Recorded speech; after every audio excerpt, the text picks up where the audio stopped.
도서관에 가서 천국 열쇠라는 이런 책을 제가 만나게 되었습니다.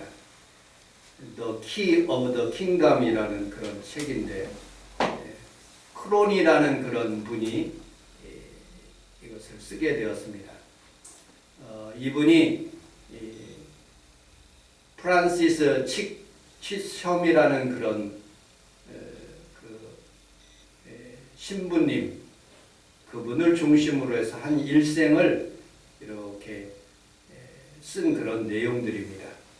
마침 또 은혜롭게 이걸 또 이 책을 영화로 만들어 가지고 아주 오래된 영화인데, 그 책이 그 영화가 또 있어서 제가 우리 사모님에게 그 스크린을 조금 띄워달라고 그렇게 말씀한 그런 부분들입니다. 안 돼요?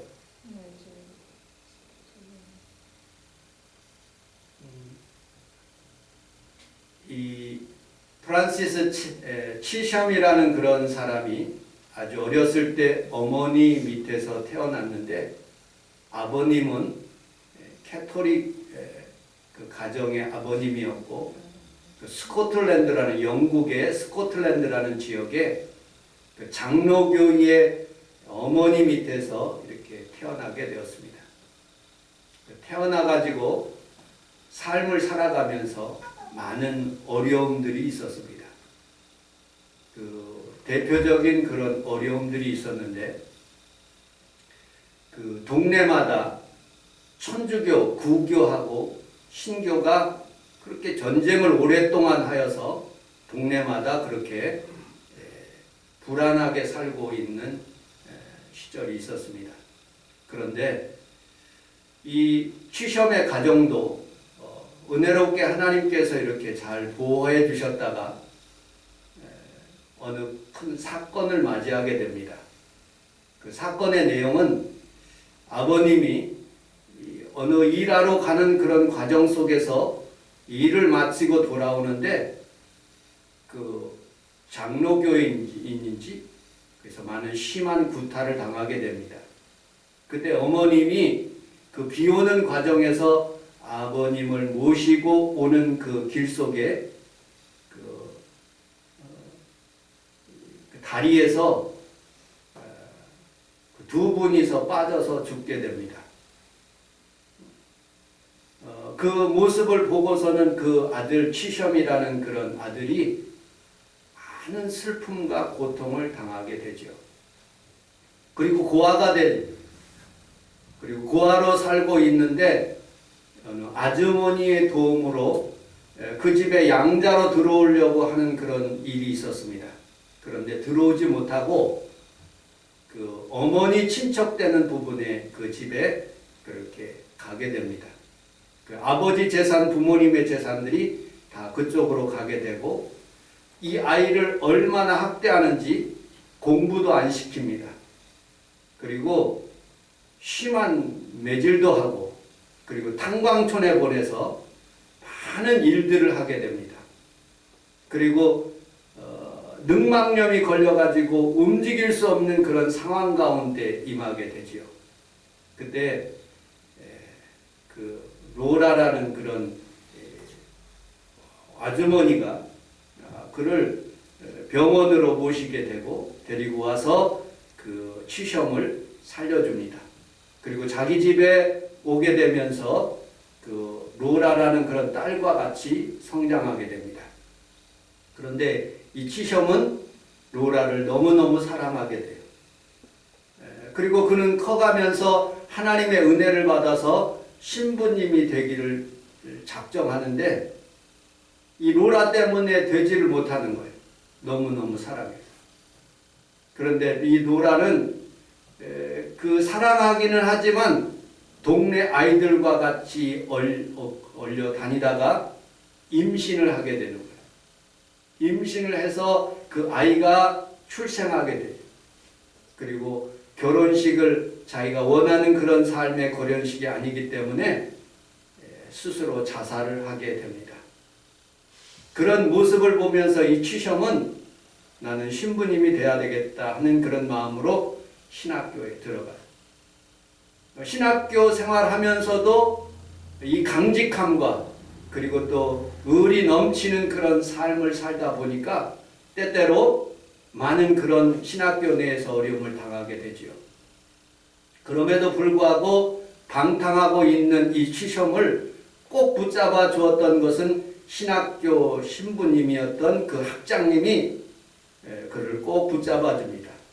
며칠 동안 방탕하면서 신학교에 들어오지 않고 방탕했을지라도 그를 붙잡아 주어서 끝까지 신부가 되게 하는 그런 모습을 보게 됩니다. 신부가 되고 난 뒤에 첫 발령지가 되는데 탄광촌이에요. 탄광촌. 주임 신부님이 있고 그 보조 신부님이 있어서 이 치셔이 보조 신부님으로 가서 일을 하게 됩니다. 이 주임 신부님이 조금 사치가 있고 또 넉넉한 그런 생활을 하려고 하는 그런 마음으로 성도들에게 이렇게까지 설교를 하는 내용들을 보면서 참 마음이 좀 속상했습니다. 빈 헌금 봉투를 두고 가면 미사 뒤에 벤치 사이에 남아도는 그런 헌금 봉투를 보며 이 신부님은 노기를 띠고 중얼거렸다. 이것이 전능하신 하나님에 대하여 하는 태도인가? 신자들은 하나님 앞에서 드리는 예물에 대해서 똑바로 드리지 못하고 예물을 드리지 못한다는 그런 말을 하면서 신자들을 모지게 혼내는 모습들을 보게 됩니다. 그렇지만 이 치셔 신부님은 그것이 중요한 것이 아니라고 생각하여 늘 자전거를 타고 다니면서 탄광촌에 다니면서 그들의 어려운 자들을 위해서 기도를 해주는 거예요. 특별히 이 치셔 신부님은 젊은이에 대해서 관심이 있어서 한 장소를 빌려서 술집 같은 그런 바 같은 곳을 빌려가지고 거기에서 복음을 증거하기 시작하는 거예요. 근데 주임 신부님은 목회자가 돼서 신부가 돼서 술집 가서 복음을 증거한다고 그렇게 하지를 못하게 하는 거예요. 그럼에도 불구하고 자기 전 재산을 털어가지고 토요일마다 주일마다 하나님 앞에서 예배도 드리고 그리고 그곳에서 하나님의 복음을 증거하고 춤도 추고 댄스도 하게 하고 젊은이들을 모아들이기 시작하는 거예요. 이 주임 신부님은 너무너무 열이 받아서 이 취셔을 다른 데로 또 보내는 거예요. 학장님을 만나게 됩니다. 그리고 다른 곳으로 보게 되는데 이곳은 굉장히 큰 성당이 있는 그런 큰 교회로 부교육자로 보조신부로 이렇게 가게 되는 거예요. 거기에 그 담임신부가 있고 자기 동기가 있는데 거기에서 열심히 목회를 하고 사역을 하고 있는 중에 이런 사건이 일어나는 거예요. 마리아의 샘이라는 그런 곳에서 가물었던 그곳에 샘물이 터지고 그리고 그 물을 먹는 사람들에게 치료가 임한다는 그런 소식을 듣고 캐토릭 내의 큰 교황청에서 이 주임 신부하고 그리고 거기에 있는 사람들을 승진을 시키는 그런 모습을 보게 됩니다. 그런데 이게 올바르지가 못하는 거예요. 정직하지가 못하는 거예요. 그래서 이 취셔이 자기 친구 탈락이라는 그런 친구를 통해서 이게 정말로 샘물이 터진 것인가 아니면 그 병전자들이 마리아 샘물을 먹고 치료받았는가 그걸 조사하게 만드는 거예요. 그런데 그게 아닌 거예요. 거짓으로 그렇게 한 거예요. 그래서 그 주임 신부의 미움을 받아가지고 또 이번에는 어디로 가게 되느냐? 중국 선교사로 가게 되는 거예요. 중국 선교사를 갔는데 그곳에는 400명가량의 성도들이 있다는 그런 말을 들은 거예요. 그곳에 가서 400명가량의 목회를 하겠다는 그런 부푼 꿈을 안고 거기에 도착했는데 막상 도착해 보니까 왕씨 부부 2명이 자기를 마중 나오고 성전은 허물어져 있고 그리고 사택도 없고 허물어진 그런 곳에 성도도 없는 거예요. 그리고 왕씨 부부가 그렇게 얘기하는 거예요. 그 전에 있는 신부님들이 자기에게 사례비를 줬다는 거예요.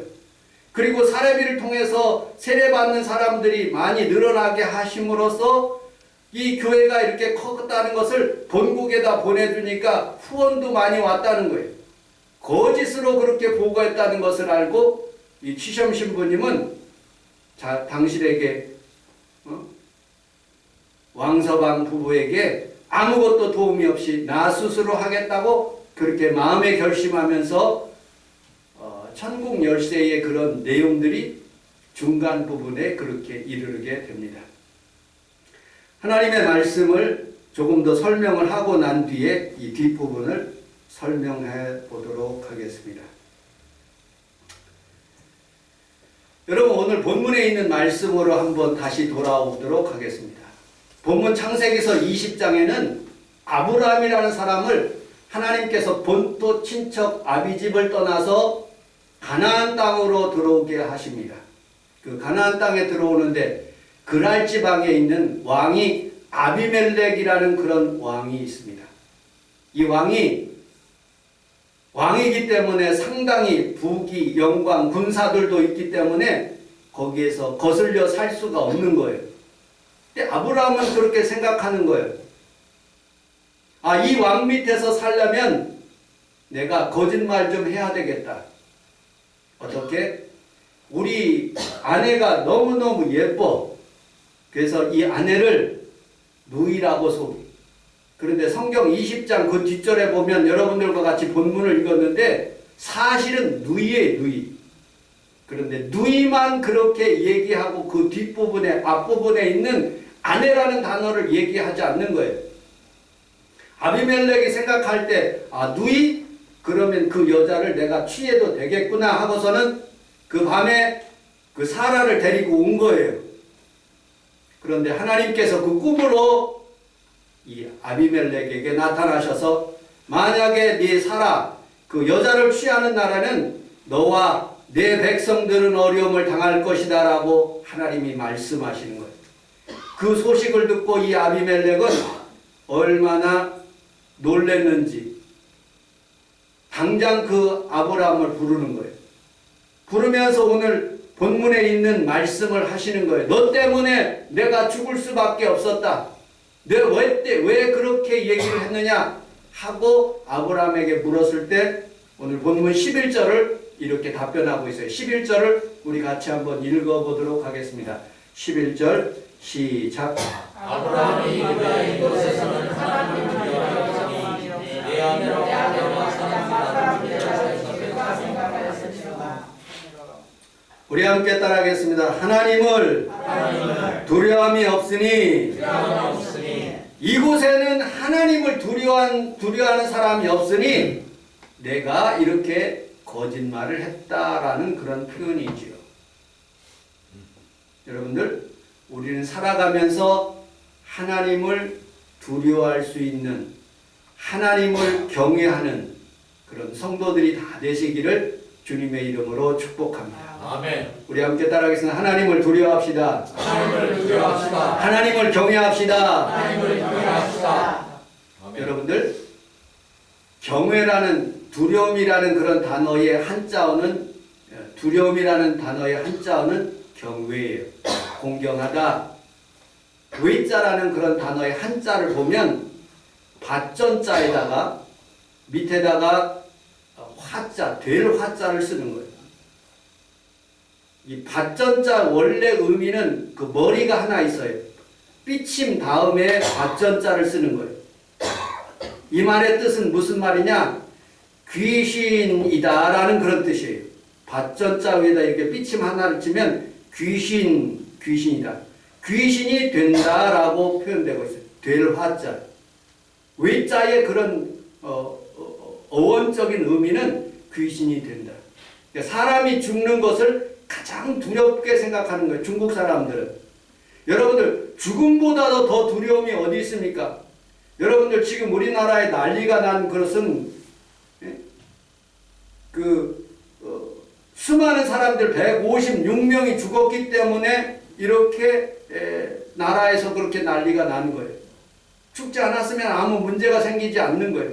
사람들이 가장 두려워하는 것은 돈 있는 사람이, 권력 있는 사람이 가장 두려워하는 것은 뭡니까? 죽음인 거예요. 죽음이 다가오고 있다. 그렇게 되어 간다라고 그런 표현을 쓴 거예요. 경외라는 뜻은 내가 죽음을 맞닥뜨리고 있다라는, 하나님을 봤을 때 내가 죽음 가까이 와 있다라고 그렇게 표현되는 거예요. 네. 우리는 우리 하나님 앞에서 어떤 모습으로 예배를 드리느냐? 하나님을 경외함으로, 하나님을 마주하면서 하나님 앞에서 나의 죽음까지도, 나는 하나님 앞에서 예배를 드리면서 죽음이 물러가고 하나님의 은혜가 있도록 하나님 앞에서 예배를 드리는 그런 마음이에요. 우리 성경을 보면 잠언서 1장 7절을 같이 한번 읽어보도록 하겠습니다. 잠언서 1장 7절 시작. 여호와를 구하는 것이 지식의 근원이거늘 믿음은 지식과 경계를 가르치느니라. 말라기서 4장 2절은요. 시작. 내 이름을 경외하는 이들이 그리고 나무를 만들어서 시간을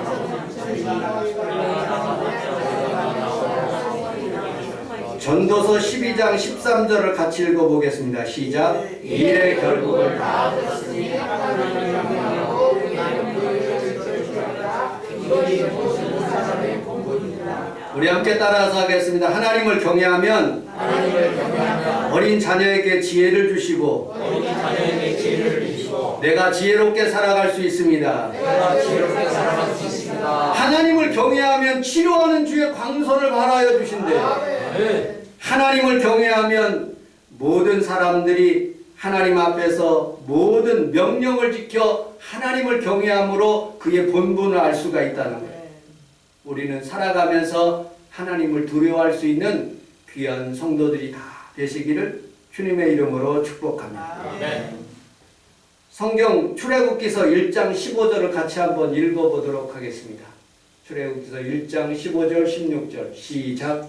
애굽 왕이 이르기상과 시설하는 사람과 바라는 사람이 근데 너희는 이들을 지키고 해산을 먹되 그 자신의 삶에서 안에 것들을 가지고 가리거든 살을 가리거든. 그러나 산사들이 하나님을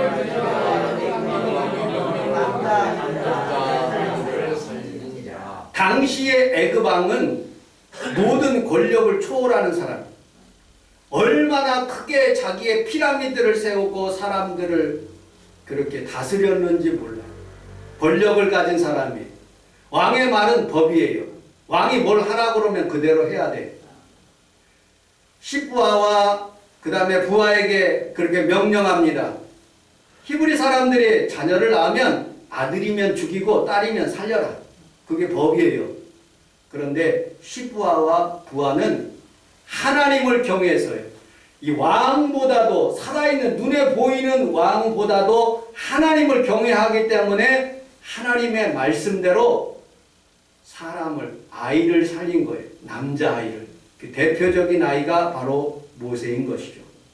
여러분들 하나님을 두려워할 수 있는 귀한 성도들이 다 되시기를 주님의 이름으로 축복합니다. 아멘. 느부갓네살 왕이 다니엘과 다니엘의 세 친구에게 명령합니다. 여기에 동상을 세웠어요. 느부갓네살 왕의 큰 동상을 세워놓고 현암금과 나팔과 피리를 불 때 모든 사람들이 다 절하게 하는 거예요. 안 절하면 다 풀무불 속으로 들어가는 거예요. 그런데 다니엘의 세 친구 사드락과 메삭과 아벳느고는 하나님을 두려워하기 때문에 하나님 앞에서 우상에게 절하지 않고 풀무불 속으로 들어간 거예요. 하나님은 그를 보호하시고 그 속에서 하나님의 아들 된 그 하나님의 사람과 함께 그 풀무 속을 거니는 모습들을 보게 됩니다. 여러분들도 하나님을 두려워할 수 있는 귀한 성도들이 다 되시기를 주님의 이름으로 축복합니다. 아멘. 하나님은 솔직하게 두려워요. 무섭습니다. 지금이야 사랑의 하나님이지 때때로 하나님이 어떻게 나에게 다가올 줄 몰라요. 그런데 하나님을 진짜로 경외하는 사람은 조금 더 깊이 더 주님 앞에 가는 거예요. 더 깊은 물속으로 들어가는 거예요. 마치 에스겔 37장, 47장처럼 하나님의 물이 여러분들 발목까지 임한대. 하나님의 물이 여러분들의 신앙의 무릎까지 임한대. 여기는 기도하는 사람. 발목은 그냥 성전을 출입하는 사람. 하나님을 경외하기 때문에, 하나님을 두려워하는 하나님이기 때문에, 하나님을 사랑하기 때문에 이제는 발목에서 하나님 앞에 성전에 와서 무릎 꿇고 기도할 수 있는 귀한 성도들이 다 되시기를 주님의 이름으로 축복합니다. 아멘. 또 허리까지 임하는 거예요. 이건 봉사를 의미하고 있어요. 여러분들이 교회에서 봉사할 수 있는 귀한 성도들이 다 되시기를 주님의 이름으로 축복합니다. 아멘. 더 은혜가 넘쳐나기 위해서 하나님의 물이 머리까지. 저는 코로나 있기 전에 이 마포 수영장에 가서 매일 같이 수영을 했어요. 근데 물이 이만큼 찰 때 그런 곳에는 더 편한 거예요. 수영을 하기가 아주 좋아요. 얕은 물에서는 수영을 못하는 거예요. 여러분들 은혜도 마찬가지예요. 하나님을 두려워할 줄 알고 하나님의 성령에게 나를 맡기면 하나님께서 여러분들을 인도하시고 푸른 초장 쉴만한 물가로 인도하여 주시는 줄로 믿습니다. 아멘. 그럼 하나님을 경외하는 것이 어떻게 경외하느냐? 우리 느헤미야서 8장 5절 6절을 같이 한번 읽어보도록 하겠습니다. 시작. 에스라와 모든 백성이 있어서 그의 복전에 체결하니 해를 때 모든 백성이 이것이니라. 에스라가 그의 행하는 여호와를 기억하며 모든 백성이 손을 들고 아멘 아멘 아멘 하고 몸을 굽혀 그를 땅에 대고 여호와께 경배하라. 아멘. 하나님의 말씀을 읽을 때, 하나님의 성경을 폈을 때 모든 백성들은 하나님을 경외하기 때문에 다 일어났다고 말씀합니다. 그리고 하나님을 송축하고 하나님 앞에서 찬양할 때 아멘 아멘 하고 응답하면서 몸을 굽혀 얼굴을 땅에 대고 하나님께 경배했다고 말씀합니다. 여러분들, 저는 주일날 토요일날은 텔레비를 안 봅니다. 왜냐하면 거룩한 주일을 준비하기 때문에. 근데 주일날은 예배가 다 끝나면 꼭 텔레비를 봅니다.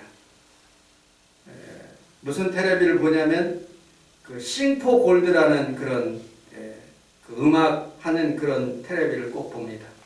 근데 그 심사원들이 헤리티지 메스콰이어라는 그런 곡이 나올 때 모든 심사원들이 다 일어나서 박수를 치는 거예요. 왜? 너무 경이롭고 찬양을 너무 잘해서, 합창을 너무 잘해서 모든 심사원들이 다 일어나서 박수를 치는 모습을 봤어요. 핸델의 메시아는 왕이, 헨리 조지 왕이 장엄한 그런 메시아의 그것을 들었을 때 다 일어나서 할렐루야 시간에 다 일어나가지고 주님에게 경외를 표했다고 그렇게 말하고 있어요. 귀한 음악을 들어도 그렇게 경외를 표현하는데 우리는 우리 하나님 앞에서 예배를 드리고 하나님 앞에서 찬양할 때 하나님 앞에서 두 손을 들고 아멘 아멘 하면서 하나님 앞에 영광을 돌리고 하나님 앞에 우리의 기도를 드리게 될 때 우리 하나님께서 여러분들을 좋은 곳으로 인도하실 뿐만 아니라 하나님의 뜻을 여러분들에게 보여주실 줄로 믿습니다. 네. 다시 오늘 본문 11절을 같이 한번 읽어보도록 하겠습니다. 11절 시작. 하나님이 내 것에서는 하나님을 두려움이 없으니 내 안으로 나와서 너를 다루었습니다. 이곳에는 하나님을 두려워하는 사람이 없기 때문에 당신들이 나를 죽을까 이렇게 생각해서 그렇게 했다는 거예요. 이 본문에 주고자 하는 영적인 의미는 첫째로 아브라함은 사람을 두려워했기 때문에 실수를 한 거예요. 여러분 절대로 사람을 두려워하지 말기를 주님의 이름으로 축복합니다. 아멘. 아무리 두려워도 거짓말하면 안 돼. 아무리 두려워도 거짓말하면 안 되는 거예요. 아브라함은 변명했어요. 본문의 두 번째 그런 영적인 의미는 세상 사람들도 두렵고 하나님도 두렵고 그러기 때문에 내가 변명하여 거짓말하는 거예요.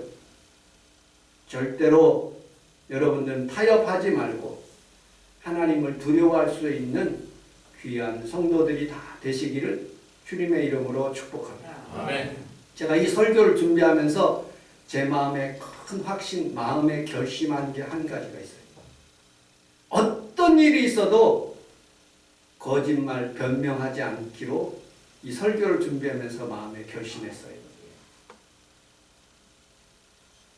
저는 우리 동기 목사님들을 만나요. 종종 같이 식사도 합니다. 그 목사님 몇 명 모여서 예배를 드려요. 그러면 나도 모르게 뻥튀기를 하는 거예요. 한 30명쯤 돼요. 무슨 30명이야. 거짓말하지 마라. 내 속에서 10명 드려요.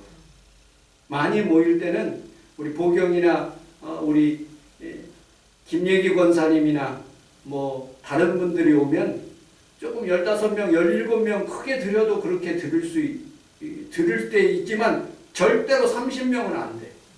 근데 나도 모르게 나 자신을 포장하는 마음으로 그렇게 하는 거예요. 제가 20년 전에 이 성원순복음께 오기 전에 우리 그 전에 있던 목사님이 우리 성원순복음께를 150명이라고 그러더라고요.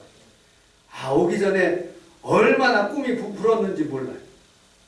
근데 아니야. 모든 사람들이 나도 모르게 거짓말을 하는 거예요. 정치인들 다 마찬가지예요. 나는 우리 하나님 앞에서 살아가면서 우리 아들에게 제가 죽을 때 한마디 하고 싶은 것은 날마다 우리 아들에게 세뇌교육하고 싶은 것은 정직하게 살아라. 그러면 그 끝이 아름답다. 정직하게 하나님 앞에서 살면 하나님이 널 도와주신다. 나도 모르게 거짓말할 수가 있는 거예요. 여러분들, 우리는 살아가면서 이 취셔이라는 이 신부님이 어떻게 살았는지에 대해서 말씀하고 있더래요. 중국에 가니까 4,400명이 있다는 거예요. 근데 아무도 없어. 왕씨 부부밖에 없는 거예요. 여러분들, 그곳에서 이제 목회는 못하고 책을 읽어보니까 자기 친구, 의대 다녔던 그 친구 의사가 보내주는 그런 약품으로 사람을 치료하기 시작하는 거예요. 중국 사람들은 더러워요. 텔레비에 그 영화에 잠깐 봤는데 얼마나 더럽게 사는지 병이 막 닥지닥지 있어. 소독약만 발라줘도 다 깨끗하게 낫더라고요. 근데 차씨라는 아들이 병에 걸렸어. 근데 거기에다가 부적을 붙여가지고 얼마나 더덕더덕 이렇게 해서 곰팡이 져가지고 병이 점점점 죽어가는 거야, 이 아들이. 근데 그 차씨라는 갑부의 아들이 갑부가 와서 자기 아들을 살려달라는 거예요. 가서 소독약을 바른 거예요. 깨끗하게 치료된 거예요. 이 차씨가 당신이 나를 구원했으니까 내가 당신에게 세례를 받겠다. 그렇게 하는 거예요. 너 뭘 대가를 줘갖고 음식을 주거나 뭘 치료해가지고 하나님을 믿는 거 나 그거 반대한다. 네가 진정으로 세례를 받으려면 나에게 세례를 받으려면 네가 하나님을 진정으로 믿었을 때 세례를 받아라. 그리고 돌려보내는 거예요. 중국에서 내전이 일어나. 그리고 거기에다가 패스트라는 그런 병이 흑사병이 막 번져나가기 있어요. 수많은 사람들이 성전으로 몰려와가지고 거기서 사는 거예요.